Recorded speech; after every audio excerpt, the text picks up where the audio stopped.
Chapter 5 Dharana. Now that we have learnt to observe the mind, so that we know how it works to some extent, and have begun to understand the elements of control, we may try the result of gathering together all the powers of the mind, and attempting to focus them on a single point.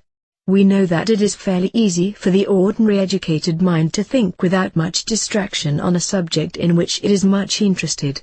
We have the popular phrase, revolving a thing in the mind, and as long as the subject is sufficiently complex, as long as thoughts pass freely, there is no great difficulty.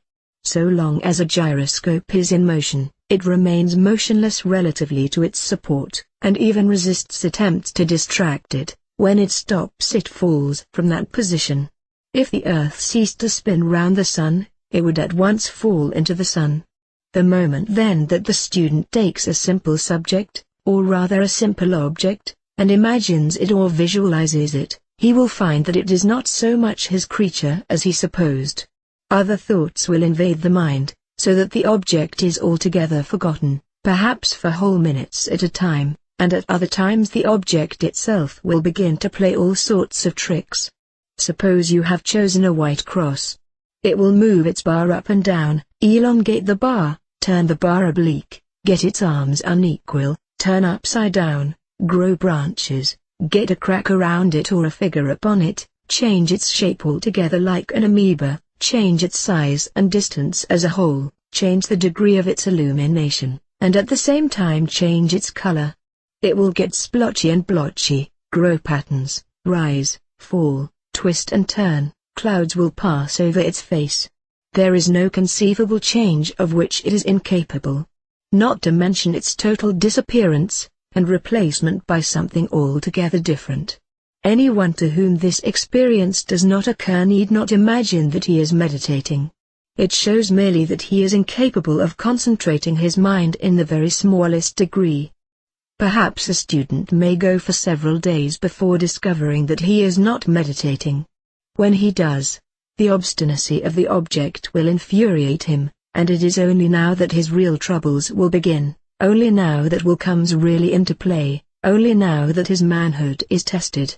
If it were not for the will development which he got in the conquest of asana, he would probably give up. As it is, the mere physical agony which he underwent is the veriest trifle compared with the horrible tedium of dharana.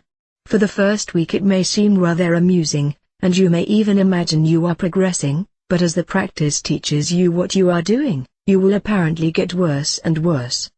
Please understand that in doing this practice you are supposed to be seated in asana, and to have notebook and pencil by your side, and a watch in front of you.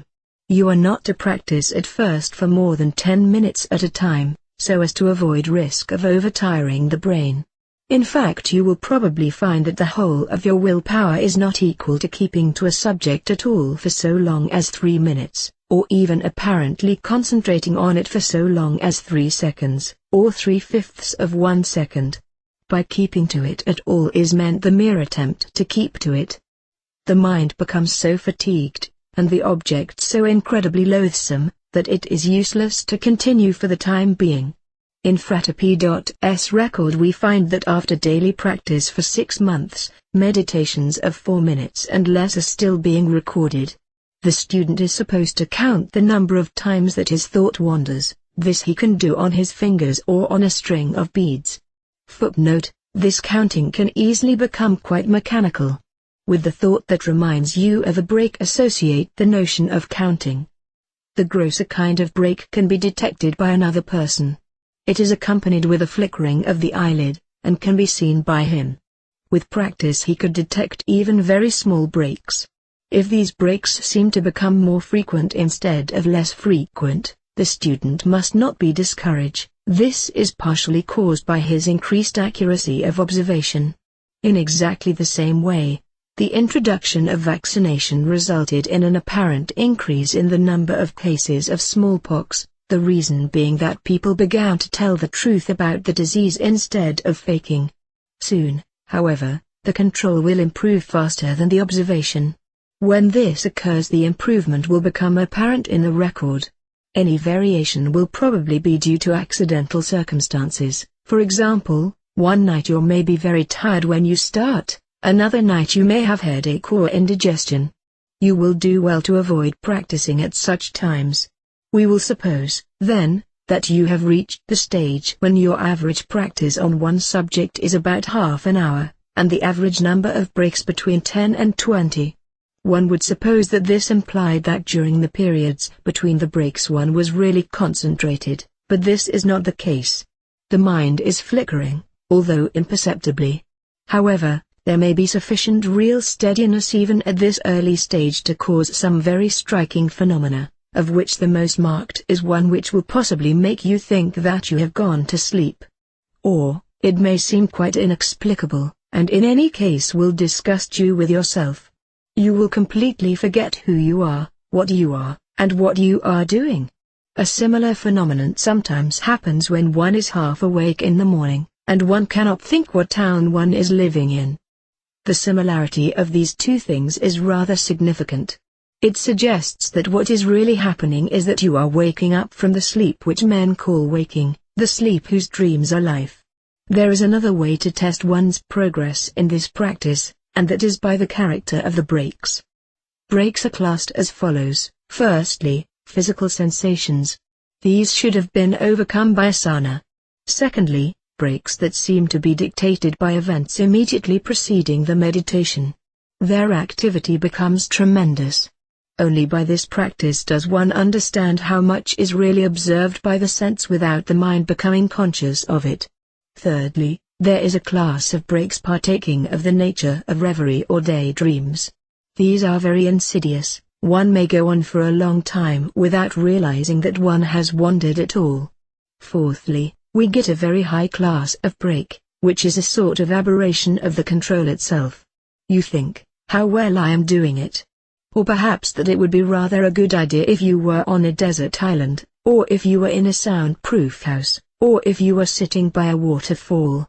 But these are only trifling variations from the vigilance itself. A fifth class of breaks seems to have no discoverable source in the mind. Such may even take the form of actual hallucination, usually auditory. Of course, such hallucinations are infrequent, and are recognized for what they are, otherwise the student had better see his doctor. The usual kind consists of odd sentences or fragments of sentences, which are heard quite distinctly in a recognizable human voice, not the student's own voice, or that of anyone he knows. A similar phenomenon is observed by wireless operators, who call such messages atmospherics. There is a further kind of break, which is the desired result itself. It must be dealt with later in detail. Now there is a real sequence in these classes of breaks. As control improves, the percentage of primaries and secondaries will diminish, even though the total number of breaks in a meditation remains stationary. By the time that you are meditating 2 or 3 hours a day, and filing up most of the rest of the day with other practices designed to assist, when nearly every time something or other happens, and there is constantly a feeling of being on the brink of something pretty big, one may expect to proceed to the next state, dhyana,